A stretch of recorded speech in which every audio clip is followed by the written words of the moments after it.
The first time my best friend introduced me as her boyfriend, I decided I was having auditory hallucinations. It wasn't because of the noise. Noise I could understand. But the surroundings were emphatically peaceful, even slightly irritating in their perfection. We were sitting in a cafe inside a bookstore, surrounded by hanging ferns, obscenely expensive muffins, and indie music that made you feel intellectually superior while sipping $7 tea. Nothing extreme was happening. Until the second Nora rewrote my biography with one short sentence. To understand, Nora always had a specific relationship with boundaries. Not in a criminal sense, but in a best friend sense, which, as it turned out, is far more dangerous. We'd been friends for 5 years. That's enough time to normalize any madness. It became normal for me that she'd steal fries off my plate, text "come out" instead of "are you free?" and that a good half of my hoodies had moved into her apartment permanently without my consent. Nora was in my life like the weather, constant, complicated, and completely inevitable. "Coffee in 20 minutes, and don't you dare look ugly," read her morning message. That wasn't a request. It was a subpoena with emotional seasoning. When I arrived, she was already sitting at the corner table by the window. Nora slid a cup toward me. "Good, you're alive," she stated. "Low bar for friendship," I noted. "For you, realistic." I took a sip of coffee and frowned. "You remembered my order?" Nora looked at me as if I doubted her knowledge of the alphabet. "I know your blood type on an emotional level, Adrian." We were here because Nora needed to look at books. In her language, that meant wandering between shelves, touching hardcovers, and making disapproving sounds at bad fonts until her soul recovered enough to return to society. I was here because I had made the mistake of enjoying her company years ago and had never recovered. At some point, while she was holding a cookbook and explaining why the author had aggressive handwriting energy, a woman approached us.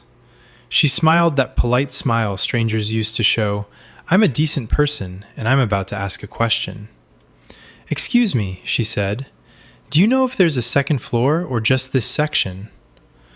I opened my mouth to answer, but Nora beat me by half a second. "There's no second floor," she said with absolute calm, lightly touching my sleeve. "But my boyfriend is really good at finding staff if you need help." At that moment, I ceased to exist as a person. The woman smiled at me. "Oh, thank you." I looked at Nora, then at the woman, then at Nora again. Nora, traitor of global proportions, looked completely normal. Not a trace of embarrassment, not a drop of regret. No signs that she just detonated a bomb in my chest and was now waiting to see what would survive. Yeah, I managed, because my body chose social politeness over immediate fainting. They're usually at the checkout. When the woman left, I slowly turned to Nora. She was still holding the cookbook. "What?" she asked. "What is my question, Nora? You called me your boyfriend." She lowered her gaze to the book, as if I were discussing some minor footnote in a large and important text. "That's too strong an interpretation of my words." "That's a verbatim quote of your words." She put the book back on the shelf and calmly continued walking. It helped end the conversation quickly. I followed her, because this day had officially become a state of emergency. "You introduced me as your boyfriend." "You're repeating that as if you want me to admire the phrasing," she tossed over her shoulder. "I want you to explain it." "It was practical." "No," I snapped. Practical would have been saying, "my friend." Nora grimaced. "That sounds too weak." She took 3 more steps before noticing I'd stopped. Nora turned around. And here began the real problem. There was no guilt in her eyes. She looked mildly annoyed by my slowness, as if this wasn't a flagrant violation of reality, but just a minor disagreement over terminology. Nora, you can't just say things like that. She crossed her arms. Why not? Because it's not true. Nora tilted her head slightly. Her gaze was frighteningly calm. That's debatable. I fell silent, because we had just left the zone of casual words and entered an area where things were much, much worse. No, absolutely not. No, debatable. Nora did what she always did when she saw I was completely thrown off balance. She smiled. One of those tiny, terrible, unbearably personal smiles. You're being dramatic. Because you're acting crazy. That doesn't sound like a denial. She turned and walked toward the exit, while I stood in the middle of the bookshelves realizing my best friend had just staged a hostile takeover of my life. And the worst part was, she clearly had no intention of giving back what she'd taken. After the bookstore incident, I did what any sane person who had just been adopted into someone else's relationship without consent would do. I went home and started a total audit of the last 6 months of my life. It was an investigation into emotional fraud. The worst part was that once Nora said it out loud, many things stopped seeming random. At first, I tried to deny everything. Nora was the queen of drama. Nora loved provocation. Nora had the moral principles of a raccoon that found a shiny lipstick. These were axioms. But the facts said otherwise. The supermarket incident. 3 weeks ago, she grabbed my face and turned it away from a display, announcing that I was walking wrong for someone claiming to have spatial awareness. At the time, I'd chalked it up to her usual nonsense. Now it looked suspiciously intimate. Text dictatorship. She'd stopped asking, "Are you coming?" Now her messages read like, "Where are you?" As if my coordinates were information she had a legal right to. Territorial claims. She never knocked when entering my room. Not because she was rude, but because in her head, my personal space hadn't required a visa from her for a long time. The next morning, I arrived at university early because sitting at home with my thoughts had become physically painful. Of course, Nora was already waiting for me by the wall. In one hand, her coffee, in the other, mine. "You look like you spent the night fighting furniture," she observed, handing me the cup. I looked at the coffee, then at her. That's my order, and right now that seems like a loaded gesture. "That seems like your problem," she countered. We walked into the lecture hall. She took the seat next to me, as always. She stole my pen, as always. Nothing had changed, except my understanding of what was happening. In the middle of the lecture, I leaned toward her and whispered, "You've been doing this for a long time. All this foundation. You've been building this for months." She shot me a brief glance. There wasn't a trace of surprise in it, only recognition. "Well, it would have been rude to rush you," she replied with such calm that it was maddening. After the lecture, I stopped her in the hallway. "Tell me honestly, how long have you been acting like my girlfriend?" Nora looked at the ceiling, pretending to do complex calculations. "It depends." "No depends, Nora." "Fine. Probably since winter." Winter. 6 months ago. In winter, she started mass confiscating my hoodies, claiming they suited her. In winter, she stopped asking about my plans and switched to the format, "Be ready by 7. In winter, she got offended at me for not telling her about a lunch with a classmate named Julia. "You just gradually escalated," I concluded, covering my face with my hand. "That sounds sinister," Nora noted. "Sinister would be if I hadn't left any evidence. I literally started introducing you differently." I frowned. "Differently how?" "This is Adrian" turned into, "This is my Adrian." I froze. She really had been doing that, time after time. And each time my brain registered it as Nora's weird habit, not as property marking. She was looking at me with that same tiny, soft smile, and the horror of the situation was that it was working. Not just on those around us, on me. I could feel how my entire life over this period had bent toward her, how quickly I responded to her messages, how easily I canceled plans if Nora sounded off on the phone. "This isn't just your initiative," I said quietly. Her gaze turned serious. "No, not just mine."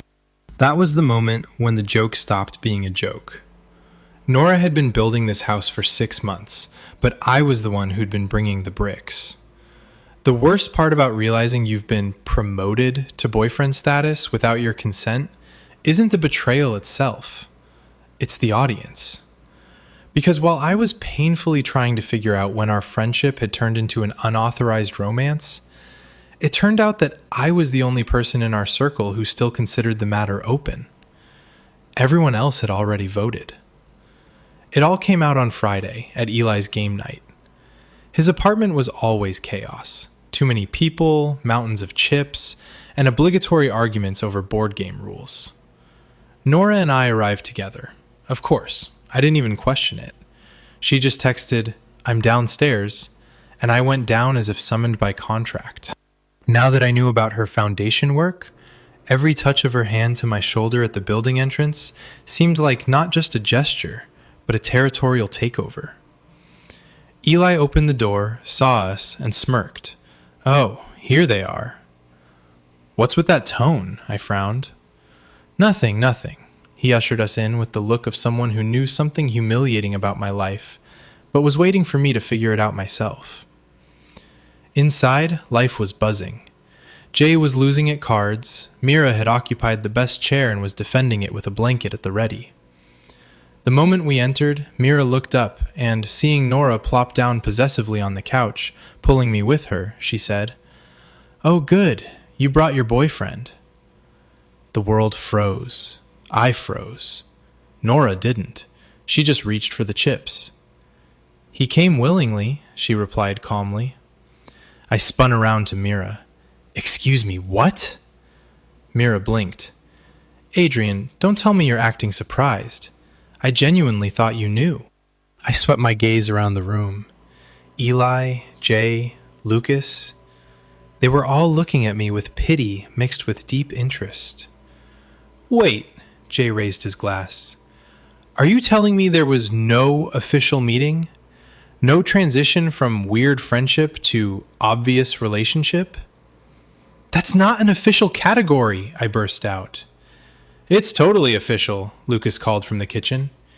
"You two have been completely inaccessible to the rest of humanity for months." It turned out the bookstore incident had already become public knowledge. Nora told Mira, Mira told Jay, and Jay told everyone because he has information incontinence, Eli explained. "It's called a sense of community," Jay interjected. I looked at Nora. "You told them?" "Selective disclosure," she popped a chip into her mouth. "That's not an excuse." I sat down, feeling that my reputation had just undergone collective peer review. Nora settled in next to me so close that our knees touched.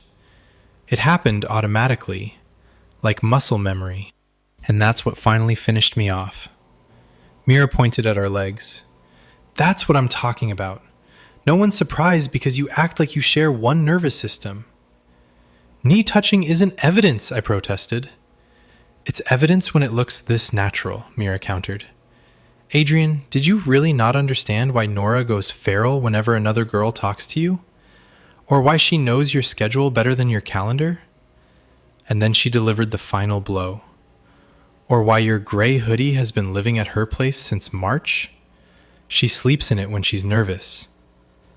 The room fell silent, the kind of silence in which legends are born. I slowly turned to Nora.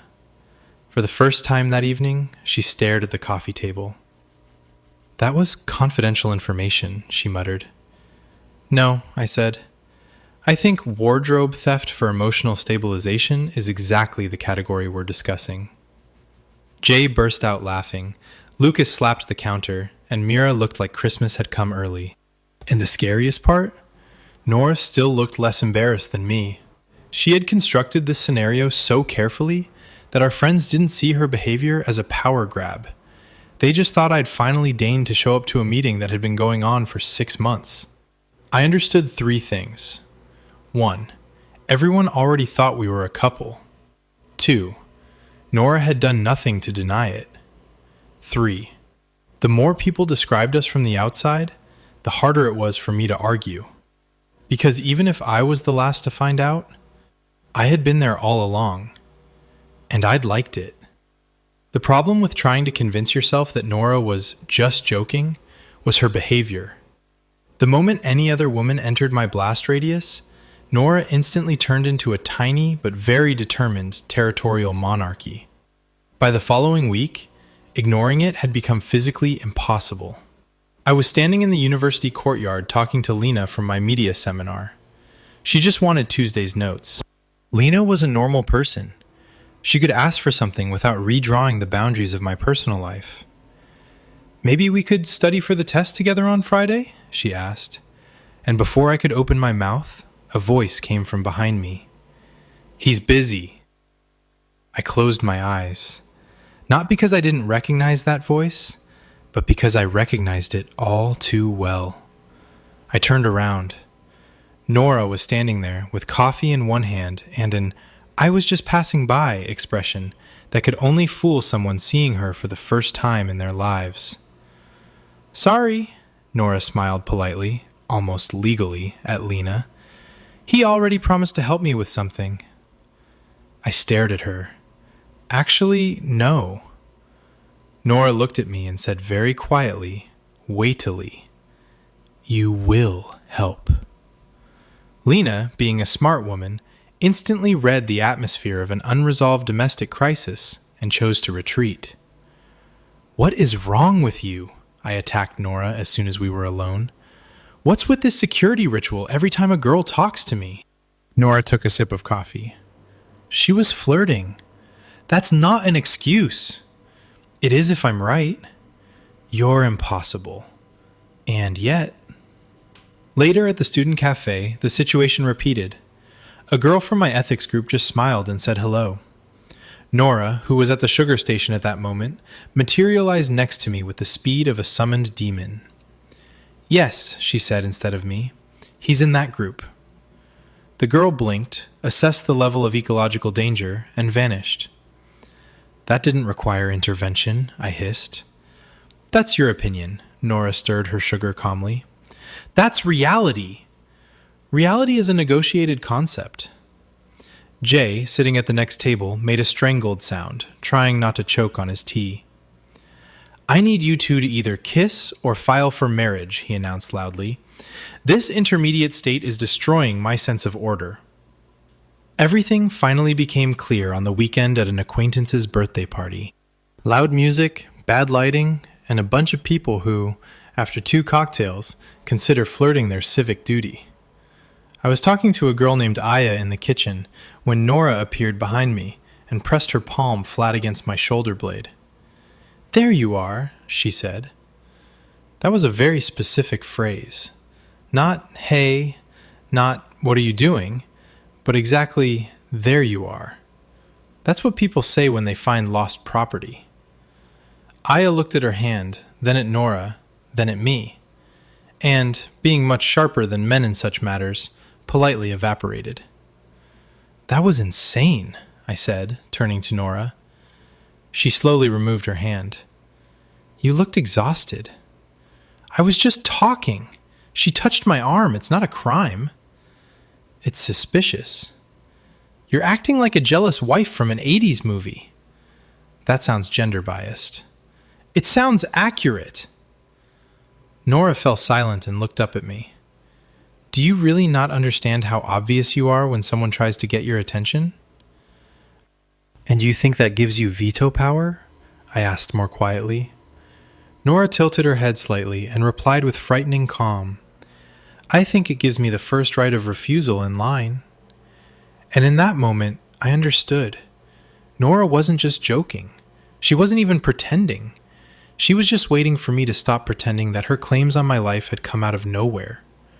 Once I stopped obsessing over the fact that Nora had appointed me her boyfriend through administrative aggression, I stumbled upon an even more frightening truth.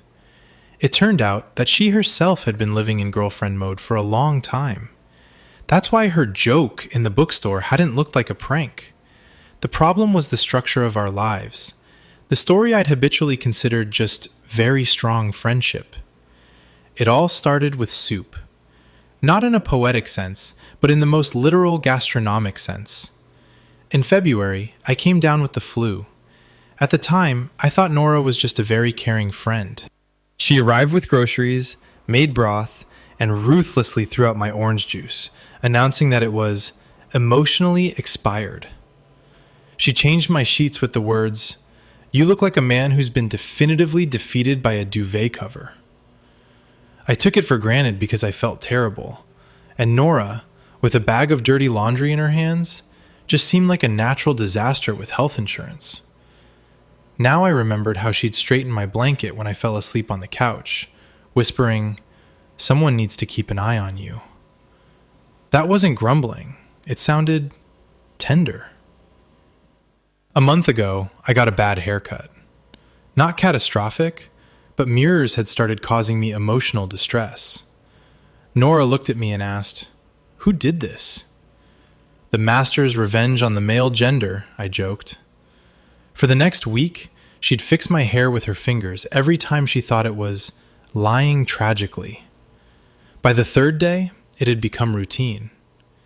In healthy friendships, people don't claim ownership over your face.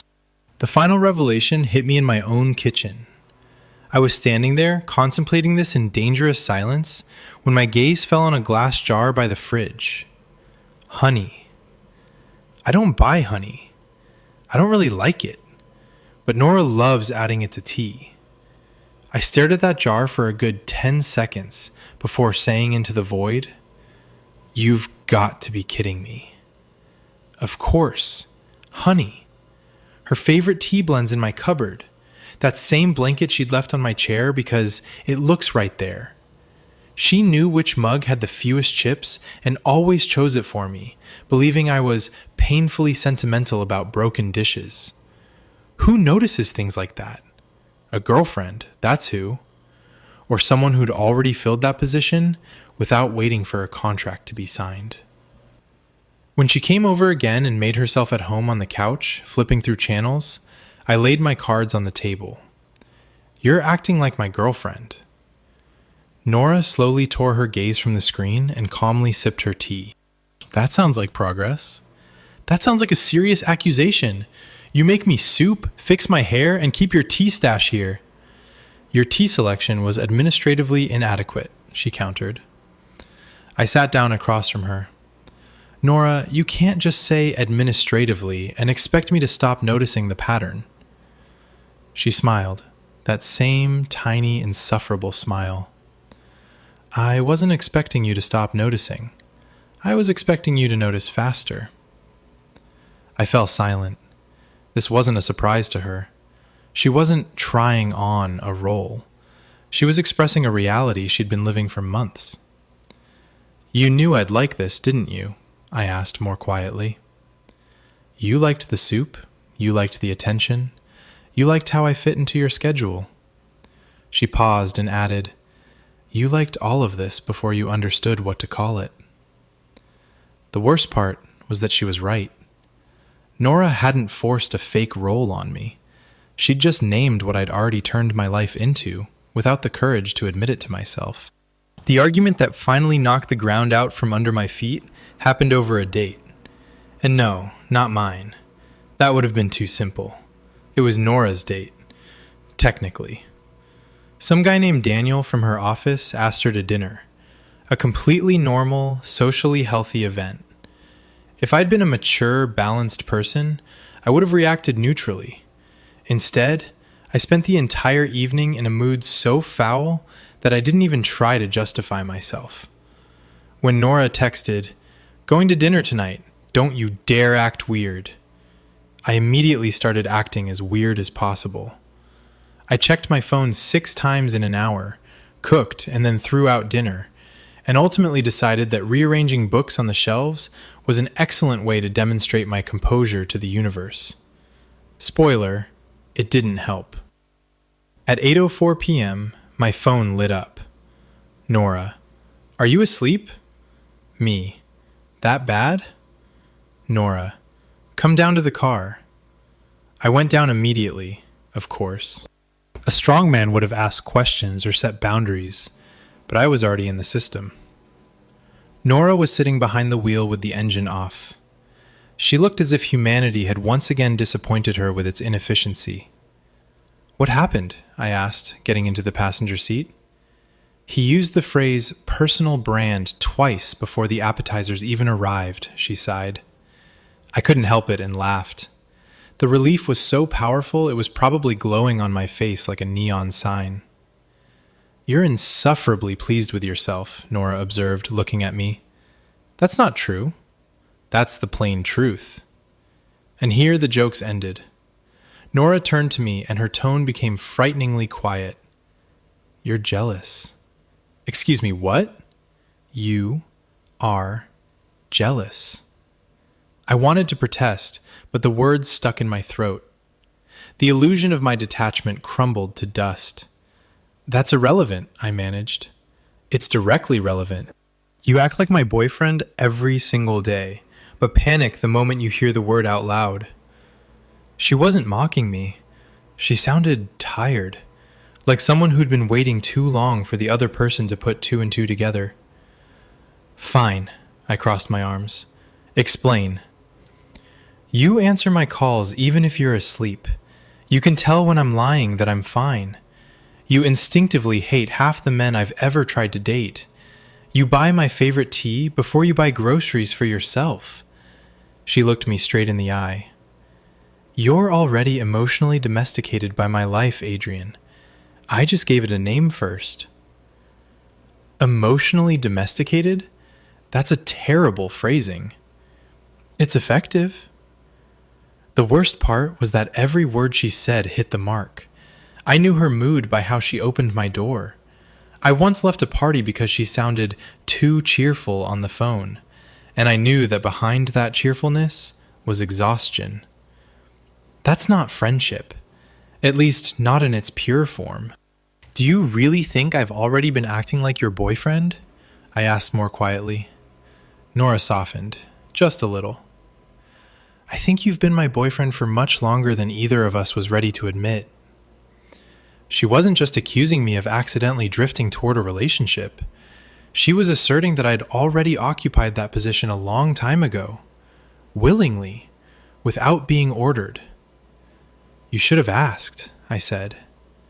Nora smiled bitterly. If I'd asked 6 months ago, you'd have hidden behind beautiful words about friendship. So I made you live in this reality until the words became honest. It was a monstrous strategy, and it was absolutely in Nora's style. Unfair, emotional, and maddeningly effective. You're impossible, I breathed out, leaning back in my seat. I've heard that before. You essentially trapped me. No, she replied softly. I just stopped pretending you weren't mine yet. And that was the finale. She hadn't stolen a role that didn't exist. She'd just taken the one I'd been playing to instinctively to notice. After that conversation in the car, it was impossible to glue our old friendship back together. That's the problem with truth. When it becomes too specific, it destroys everything built on half-truths. You can survive indefinitely in a zone of uncertainty, jokes, and almost moments if both parties agree to be cowardly enough. But when one says, "You're already acting like my boyfriend," and the other is forced to admit it's a frightening truth, the structure collapses. Of course, we met the next morning. There wasn't a single scenario in my life where I could avoid meeting Nora without burning a good half of my habits. At 10:12 a.m., a message arrived. Nora, coffee. If you bail, I'll consider it emotional weakness. Me, that sounds like concern in a fake mustache. Nora. I'll be there in 15 minutes. We met at a cafe by the tram stop. The pastries were always terrible, but the window tables were great. Nora was already there. My order was already on the table, and she looked like someone who had decided not to complicate things if it was within her power. That should have calmed me down, but in reality, it scared me even more. Because gentle Nora is serious Nora. "This is all very strange," I said, sitting down. "Yes," she replied. And that was it. No jabs, no evasions. Just yes. I blinked because subconsciously I'd been expecting her to slip out of the sincerity, as she always did. Instead, she stayed in it. "When you agree so quickly, it's scarier than if you argued," she smiled faintly. And in that moment, I saw what I hadn't noticed before. She was scared too. Not theatrical trembling hands. It was that extreme caution with which people touch something precious, afraid of breaking it. "I don't want to call you a friend where it sounds dishonest," she said quietly. The word dishonest hit me in the heart, because that's exactly how I'd started feeling. Calling her just a friend now seemed like a deliberate distortion of reality. "What if I'm still catching up?" I asked. Nora looked at me with a softness that wasn't in my job description. "I know. I waited a long time. Maybe not very honestly and too assertively, but I waited." I looked at the table and asked the question that had been gnawing at me since that day in the bookstore. "Did you ever think I might say no?" Her face changed. She answered honestly, which was much worse than if she'd tried to appear brave.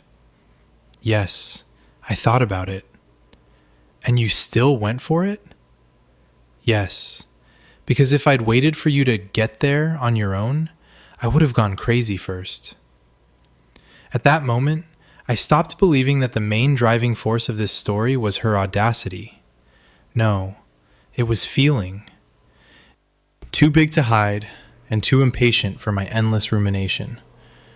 I leaned back in my chair and looked at her. At the girl who had filled my fridge, stolen my hoodies, and built an entire universe around us while I fiddled with paperwork.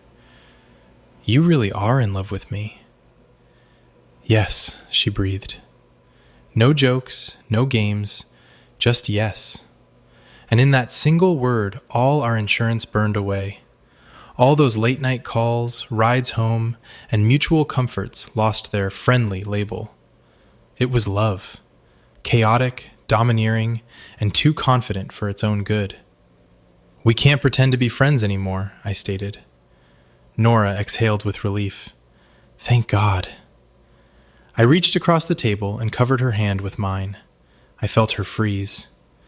We touched each other constantly, shoulders, elbows, hands in crowds, but this touch was different. It was intentional. Nora looked at our hands, then at me, and for the first time in 5 years, she had nothing to say. That was the sign. If Nora had run out of lines, we had reached the bottom of sincerity. "You should have asked," I said, "even if I would have said yes anyway." She squeezed my hand in return. "I know." 10 minutes later, outside, what our script had been demanding for 6 months finally happened. We stopped in the cold air, looked at each other a second longer than necessary, and that was the end of our composure. Nora kissed the way she did everything else, straightforwardly, as if doubt was for those with less evidence. When we pulled apart, she whispered against my lips, "You're still terribly slow."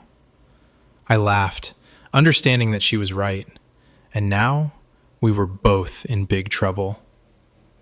After we officially, loudly, and catastrophically became a couple, almost nothing changed, and that frightened me more than anything. It wasn't that nothing happened. On the contrary, a confession of love alone can change the climate within a kilometer radius. But our daily rhythm remained the same.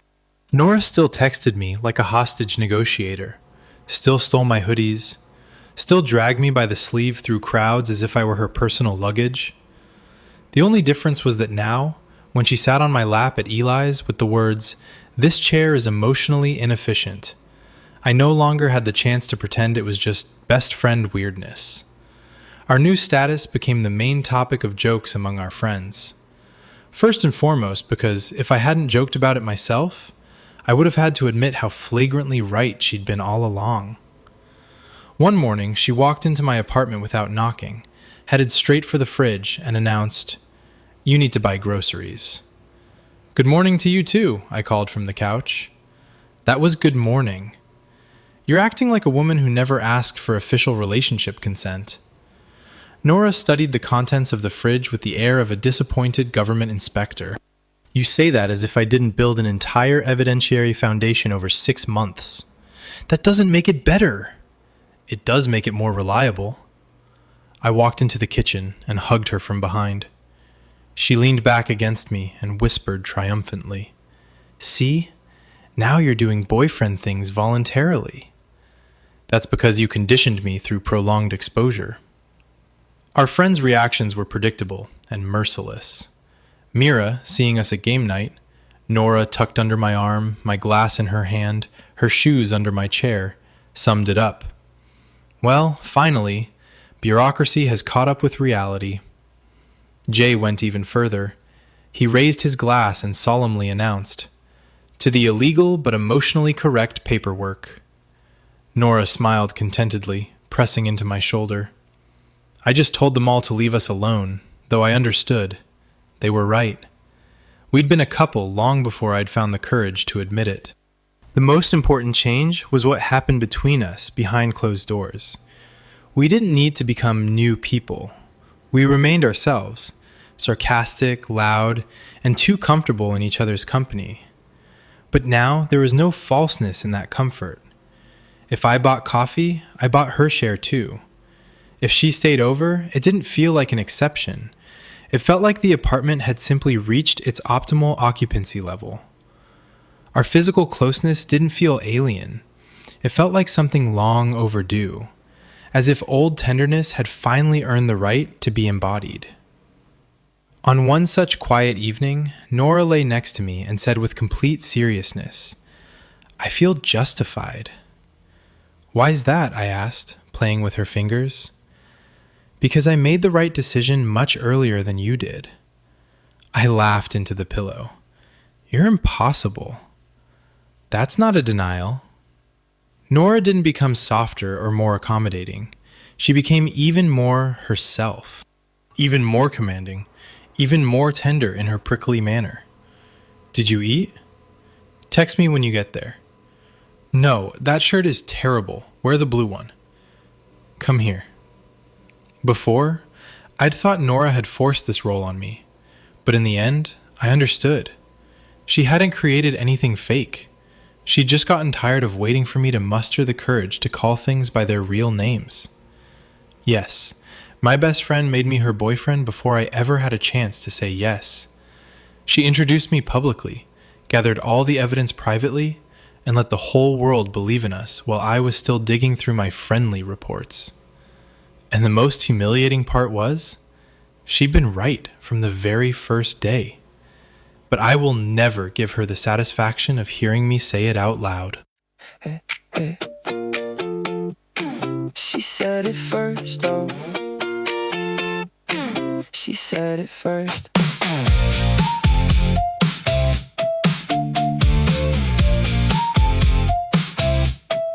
She rewrote my life in a single careless line. Called me hers in public like it crossed her mind. And I stood there frozen with the world rearranged while she kept on browsing like nothing had changed. She'd been laying foundations I didn't even see.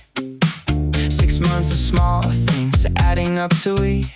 She wasn't asking permission, she was filing a claim. And I was the last one to learn my own name. She said it depends when I asked her how long.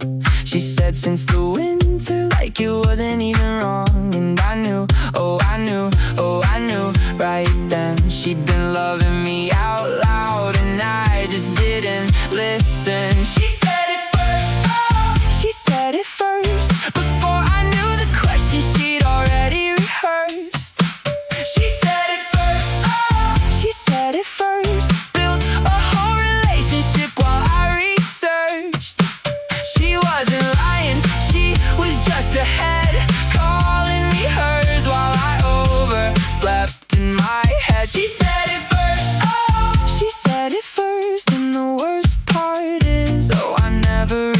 'cause she said it first. Oh. Everyone knew before I even caught a clue. Friends just nodding like, yeah, we figured that one through. Her stuff in my kitchen, her tea on my shelf, my hoodie at her place, 'cause she sleeps in it herself. Every time a girl said hi, she'd materialize with a he's busy and a look that disqualified. And I should have been mad, but I just stood there charmed, 'cause she was protecting something I'd already armed. She said I waited too long for you to catch up, so I made you live the truth till your words filled the cup.